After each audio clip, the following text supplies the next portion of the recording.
If you have a true scary or paranormal experience you want to share with the channel, just go to astheravendreams.com and click the button to do so. And of course, thank you.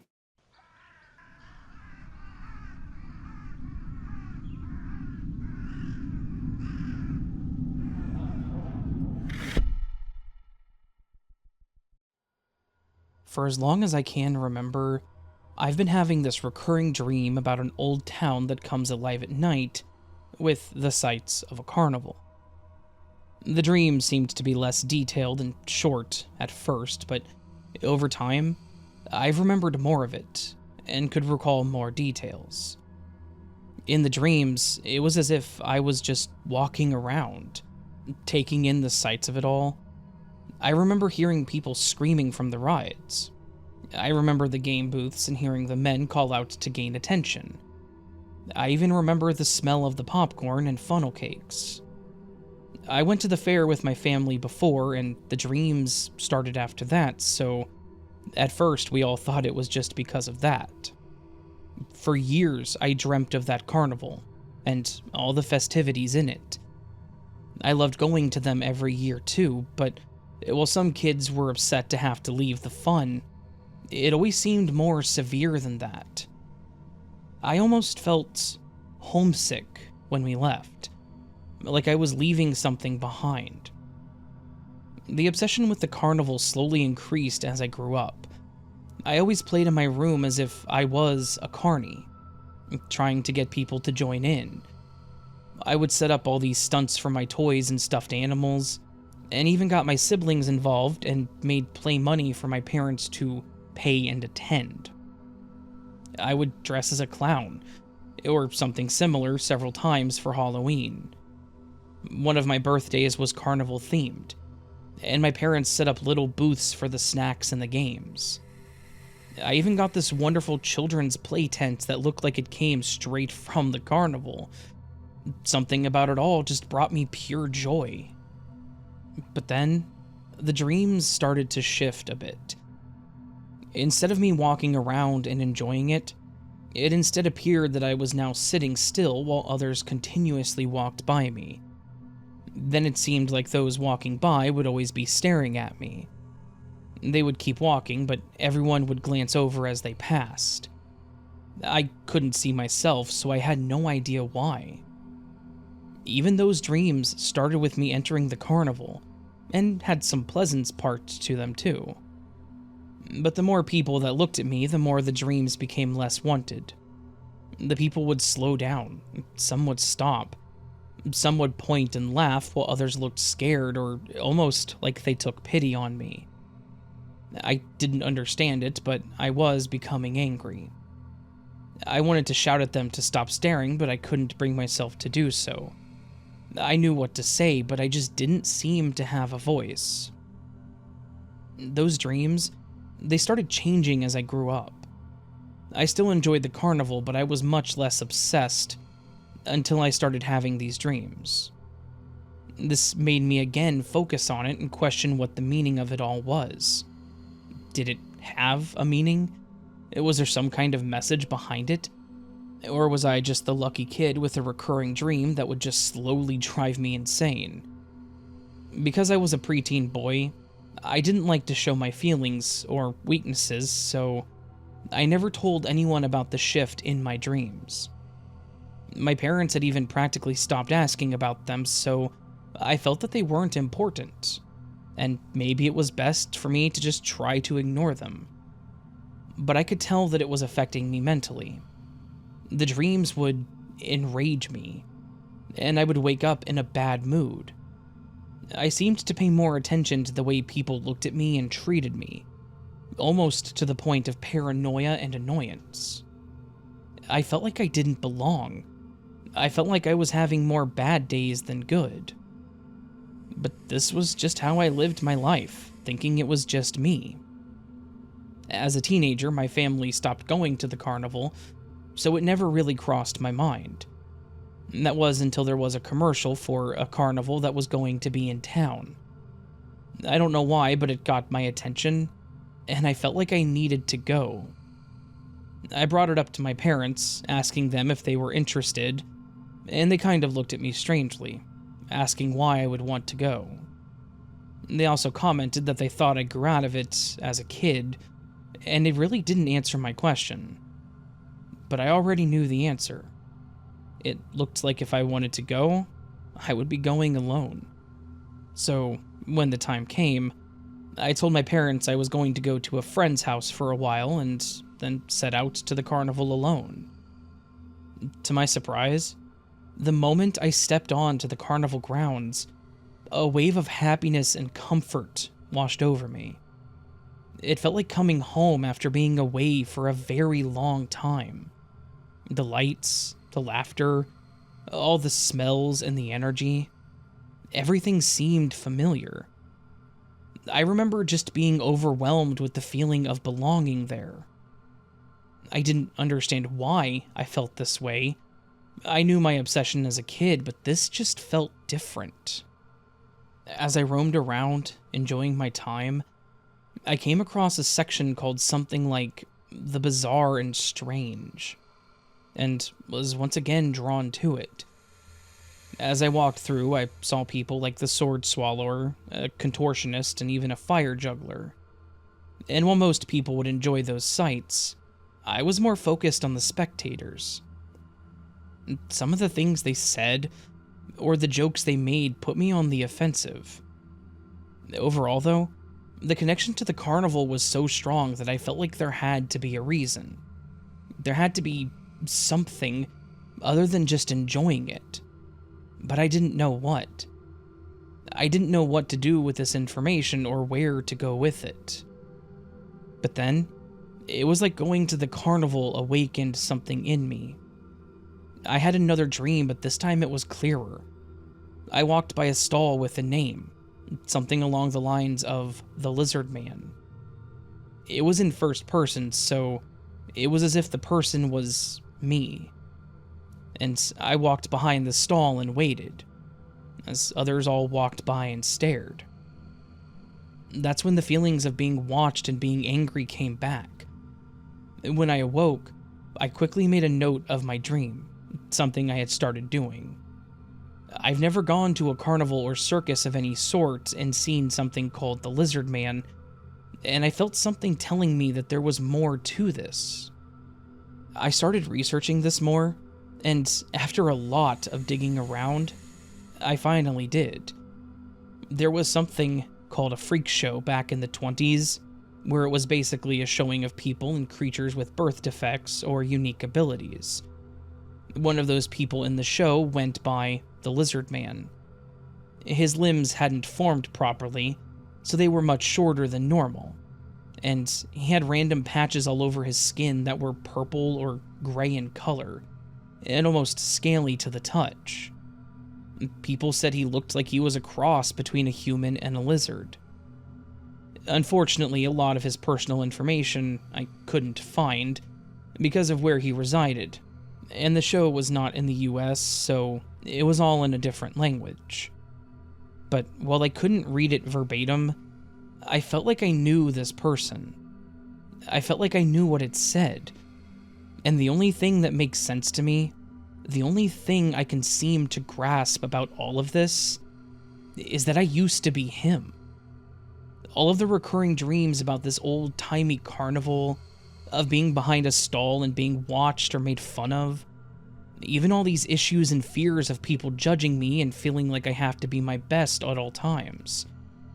I feel like it really makes sense to me, and I feel like it all stems back to when I was him.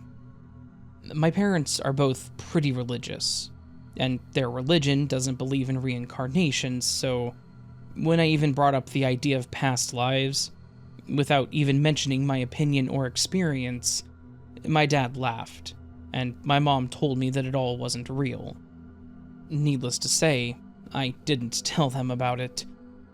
I did, however, tell a really close friend of mine, whose mom is really open-minded about things like that.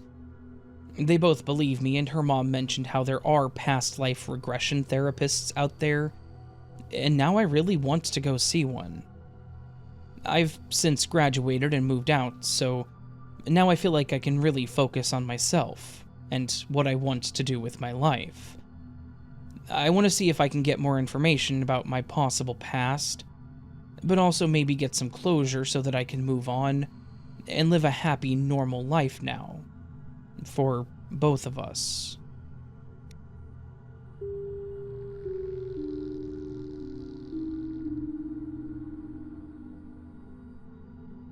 This is a story about my daughter, Madison. Madison was our firstborn child, so everything that happened with her, we were experiencing for the first time. She was born healthy and just seemed like a very happy baby. One of the things I remember as a kid was when my dad laid on his back and held us in the air on his feet. We called it airplane, and we would make the sounds and everything. I loved it then, and I did it with Madison when she was a bit older too. She was always full of laughter, and her eyes were wide with amazement as we did it. As she got older and could articulate things more, she would demand to wear a hat as we played airplane. And between the little gibberish and the few words that she could speak, she would seem to try to have a whole conversation as she was flying. We just thought it was what babies did. When Maddie was about 2, she would run all over the house with her arms out like she was an airplane. It was just something she liked to do. We both just thought that she enjoyed it because of us playing. But then, as she started talking and forming clearer sentences, she was saying things that didn't make sense for her age. One of her favorite things to say when she was scared or surprised was, "Oh golly gosh." The first time she said it, I wasn't home. It was just my wife. She thought it was funny as she had never heard it before and asked her where she learned to say it. She said that she looked at her confused and told her, "I've always said that," and then continued to play. When I got home and my wife told me what happened, I was shocked, because I had heard that before, but not from Maddie. It was something my grandfather said all the time. I never heard anyone else say it, not even someone in my family. My grandfather passed before my wife and I got together, so neither of them would have known that. There was no reason to even talk about him really, but I did ask my parents if they had mentioned him or said that saying around Maddie, because they had watched her on occasion, but they said they hadn't. There was no reason to lie about it. He wasn't a black sheep of the family or anything. He was well loved and severely missed, but she was too young to even know about death, so there was no reason to bring him up. Overall, we just chalked it up to a weird situation and let it go, even if she continued to say it, and it threw me off. Another significant event was when she was around 4. I was looking at my wife's car in the garage after she was having some troubles with it. I am not a car guru, but I know some things that my dad taught me, so I was testing things when Maddie walked in, and in her cute little voice, she asked me what I was doing. I told her that I was trying to fix Mom's car, and she asked to see. She's always been a curious kid, so I lifted her up to stand on the bumper and look into the car. She asked what happened. I tried to explain as simply as possible because, well, she's a child. She tried to put her arm down between parts, and I told her to stop because I didn't want her to get hurt.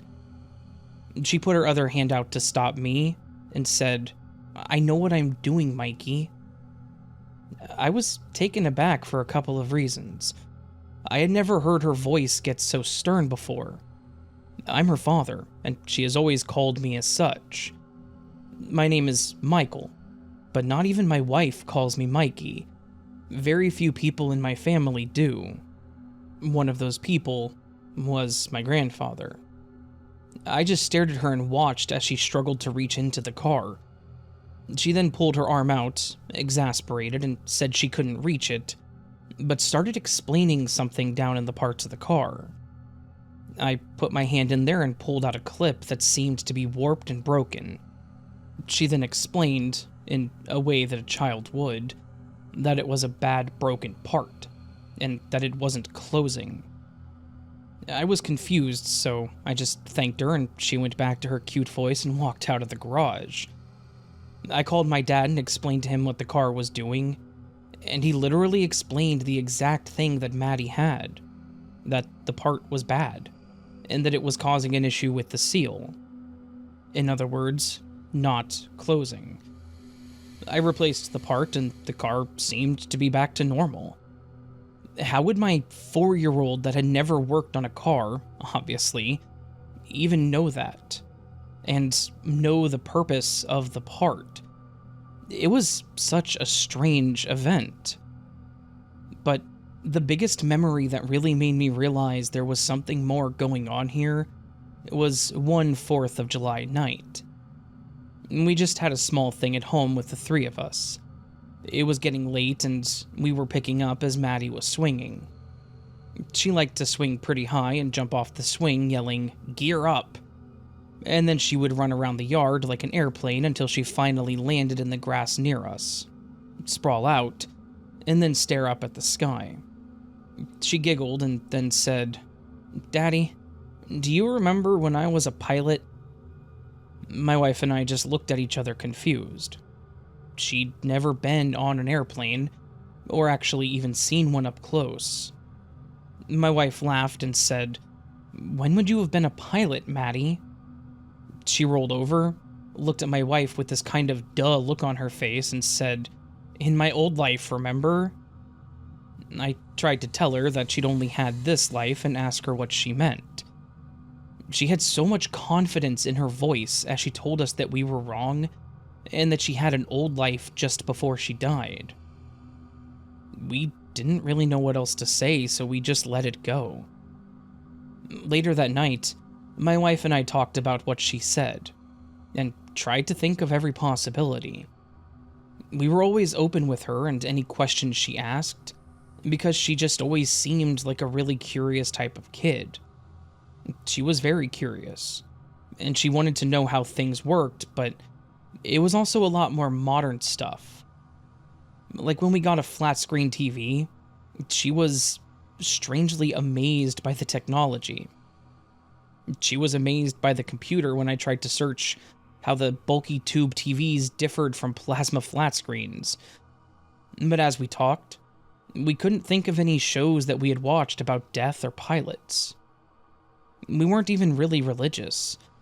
Not even our parents were outwardly religious, so reincarnation wasn't something that would have been talked about. Yet, here we were, and my young daughter was talking about having a past life. Now, my wife and I are very open-minded, though. Not that we expected this with our first child.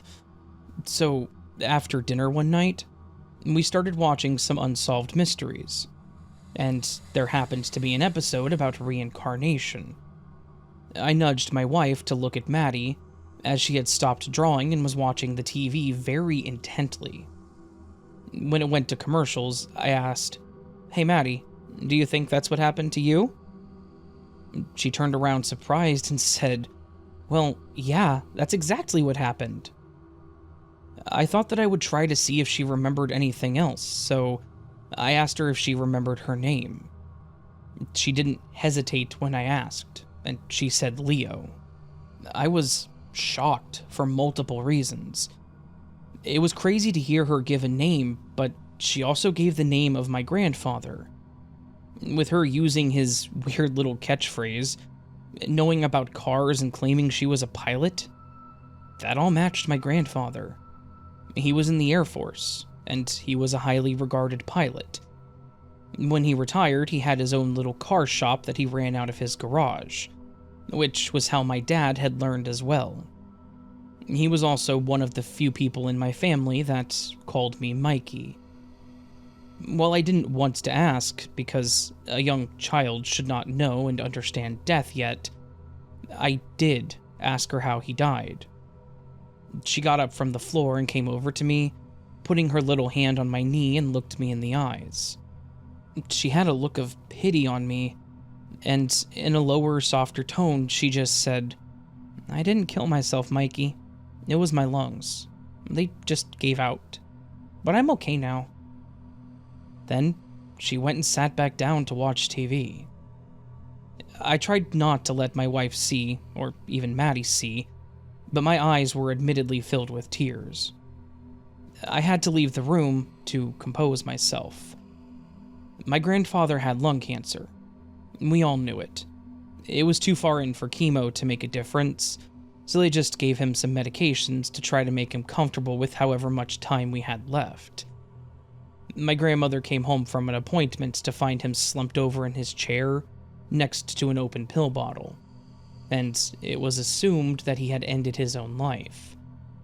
He talked about how he didn't want anyone to have to take care of him, and he didn't want them to suffer through it. So, he said that he would pray that God would take him before then.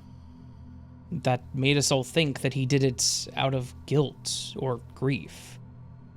That thought had loomed over our family for years, all of us feeling guilty for leaving him alone with his thoughts.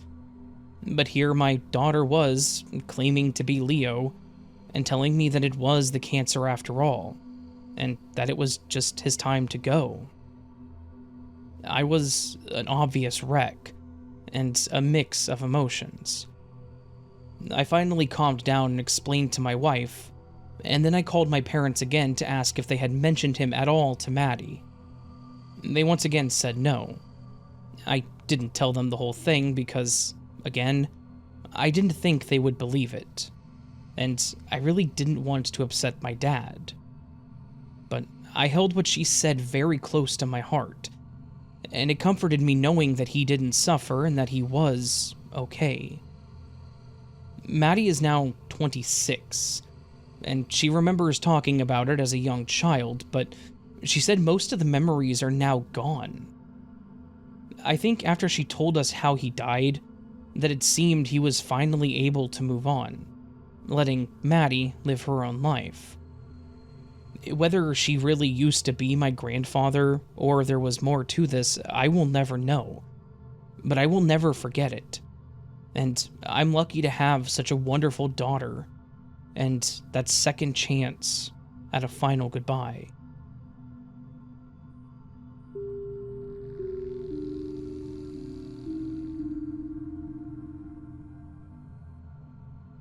I grew up in a very religious town and family. And while I was a rebellious teen because of that reason, these events caused me to be even more shunned from my family.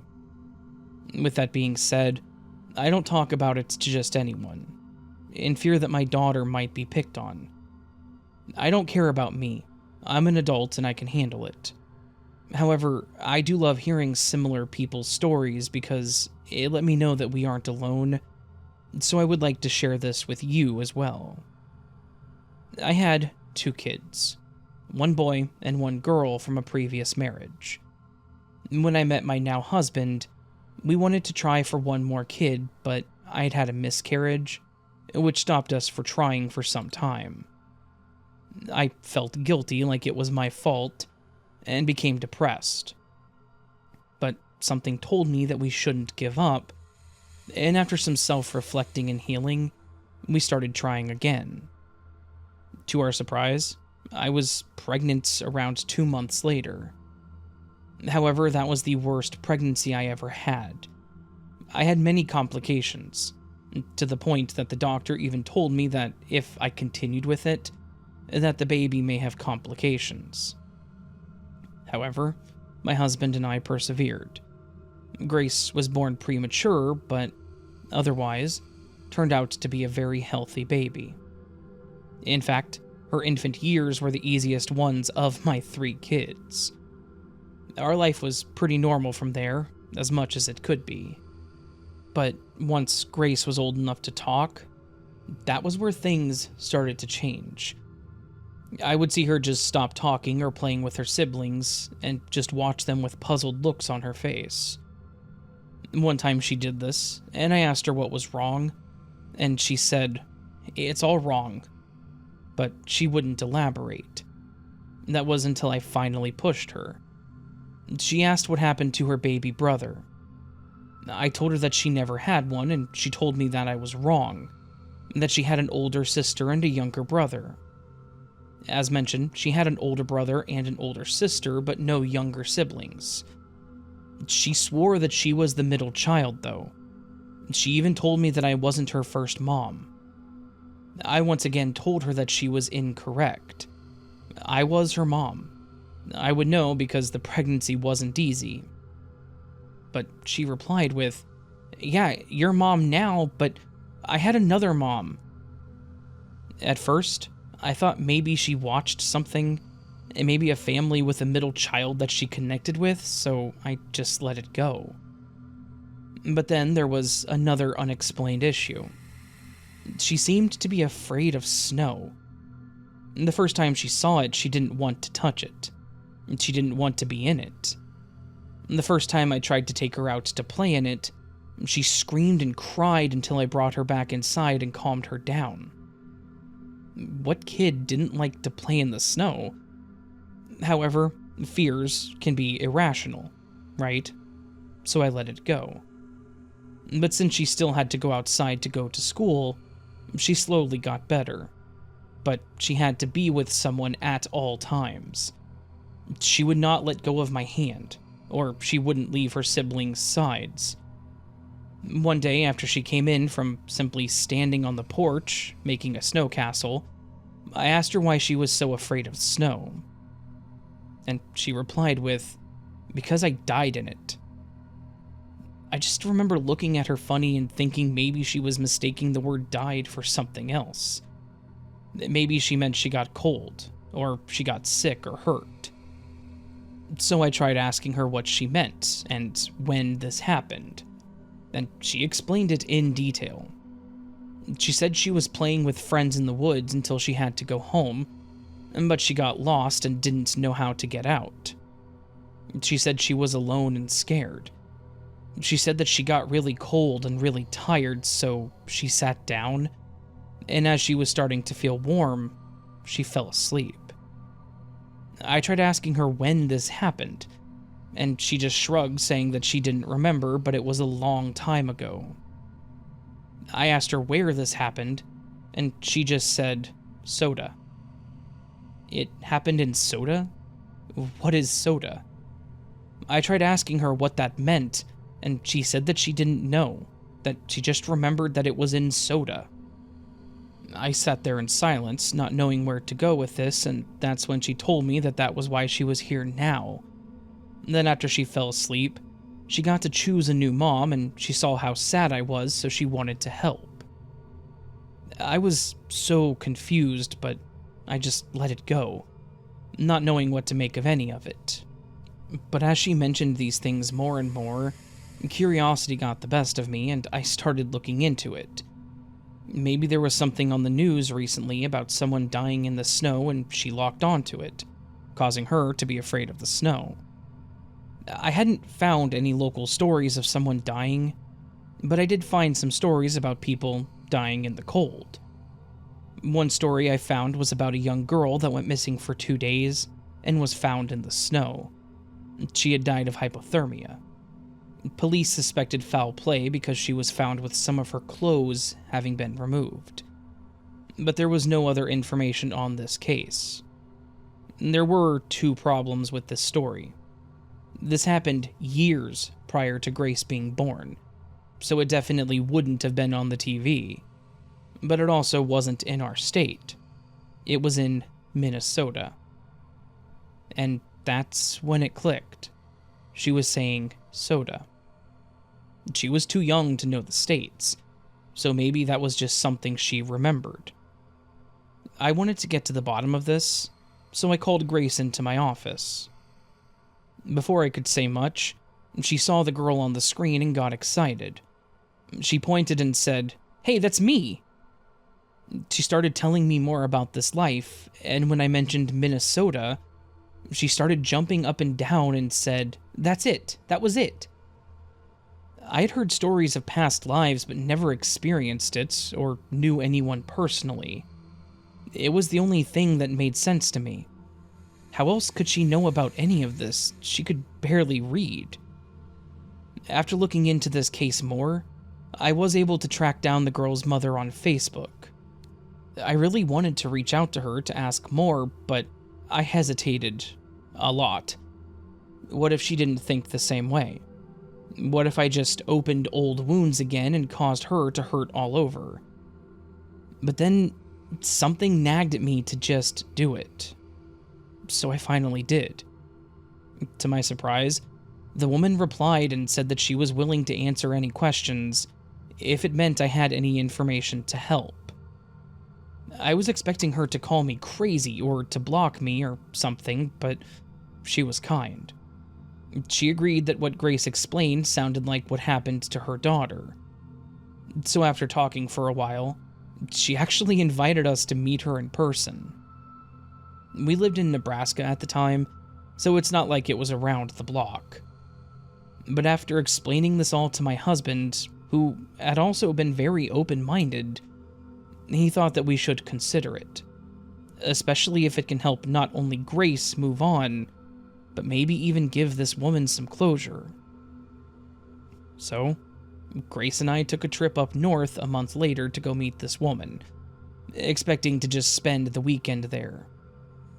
Grace seemed to understand what we were doing, and she was excited. But when we finally got there and knocked on this woman's door, I wasn't expecting Grace to run to this woman and hug her tightly like she knew her for years. I almost cried because it seemed so natural. After talking with her, and the woman listening to Grace's story, she confirmed that it was exactly what happened to her daughter. Grace even went to her old room, without being pointed into the correct direction or getting one door wrong. It was surreal. There was no other explanation in my mind other than this being a past life. How else could she know all of this?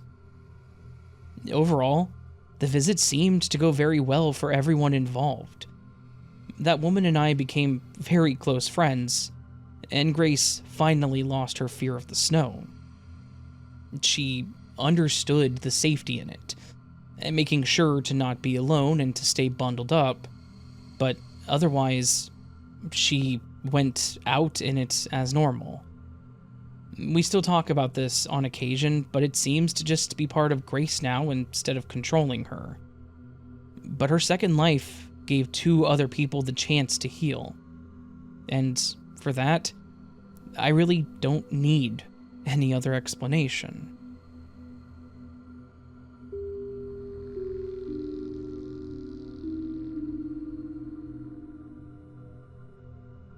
Alright, I've been having this memory for a long time now.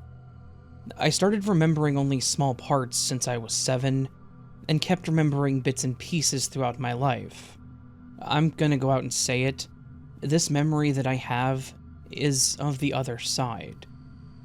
There I was in a void. I could not see anything, I did not have a sense of cold or heat or emotions like anger, because I did not have a body. I was there floating at the great speed, toying and playing around since I realized that I was an orb of light. I was floating there happy, I guess in every direction, just messing around like a child. The other glimpse of my memory is that of me waiting in a line like a queue, like in an airport, waiting for check-in.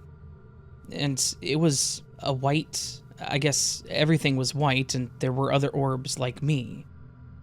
The other memory I have is of choosing my life. I don't know what led me to want to experience life, but I really did not want to miss out since everybody was doing it. And it was kind of like FOMO. So anyway, the choosing phase there were beings with me, male and female energy, male to my right and female to my left. I was presented with thousands of different planets, worlds to live in. Like, literally, there were so many I could choose from. And it was like it was presented on a screen.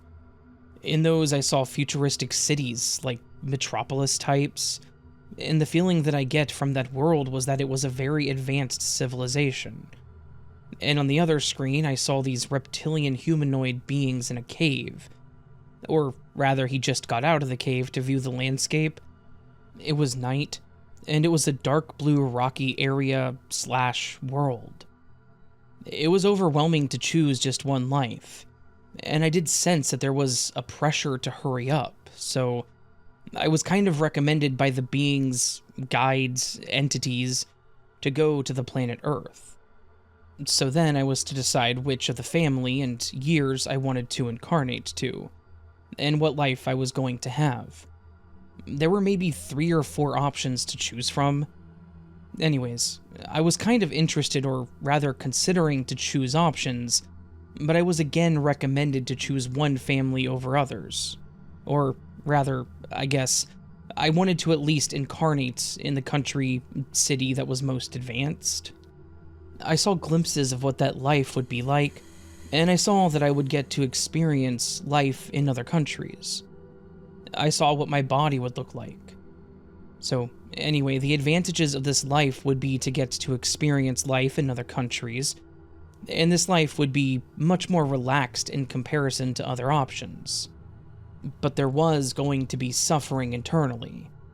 Life after 20s, I guess, was going to be a struggle. And I saw that I would get to live until my 80s or 90s. I only saw, moments or glimpses of the life that I am living now. From the point of my orb self, I was excited for this life. I would say naive. And I knew that this was not going to be easy, but it was the easiest from the other options. I also remember telling them that I wanted to remember, and that there were now 3 beings discussing this, and I couldn't perceive them or didn't know what they were saying. I didn't know if there were always 3, or if it was just because I didn't notice the 3rd one. The male one to my right did not communicate much. It was, professional. Like he was just doing his job. But the female one to my left was loving and caring. I also sensed other orbs too. They were like me, choosing, I guess. I should also mention that choosing part was happening in a darkness and void area. The next memory after this is of me floating over planet Earth. And I felt like there was a pressure behind me to hurry up, and through some device or pool or tube thing, I entered. Or rather, was sucked magnetically. And instantly the first feeling I got was fear. I was shot like a bullet to Earth at great speed. I said to myself to remember this memory. I willed it that I want to remember. And there, as I was being bulleted to Earth, zooming at the speed of light, from my perspective, I wanted to stop and explore the Earth as a floating orb, but I couldn't control the force. As I was approaching to the destination, I decided I was going to research everything about this planet and feel this freedom again. Then, there was white light, or rather a flash, signifying that I already entered the womb. And boom, darkness again. But then it was so warm, and occasionally I felt that I was being fed. It was strange to me, since, as me, I didn't need anything such as food, water, or air. And then after that, there was another memory of everything being blue. The other memory begins of me slowly shifting from third perspective of me perceiving my body to the first person perspective. I was excited. I ran to the mirror to see as I looked, and I realized that it was not me, and that I was in a body. I was surprised that I could move my hands for the first time. So, there you go. This is my memory from the other side.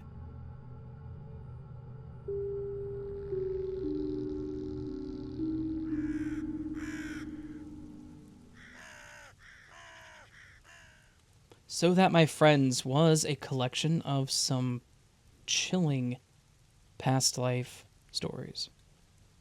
Past life stories are always such an interesting thing to me, and something I actually have looked into a bit since I started doing these stories, especially since the last time I did them. A lot of you mentioned... my brain just went blank. I had the sentence all mapped out. Some of you mentioned, something on the internet about them, and I looked up information on it. And I've looked into some other things on it. It's just an interesting thing.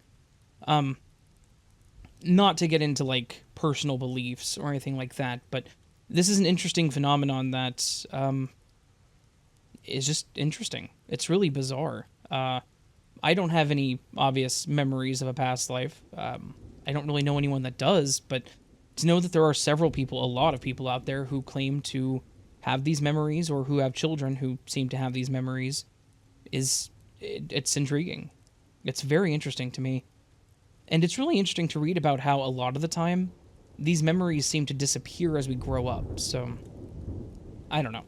Not getting into personal beliefs, obviously. I don't like to talk about that kind of stuff. But if there is reincarnation of some sort or continuous life after death, after life? Life after life? If there is anything like that, it would be interesting to know that you could possibly remember the previous life for a while into the next one. But then if those memories fade, it's just weird.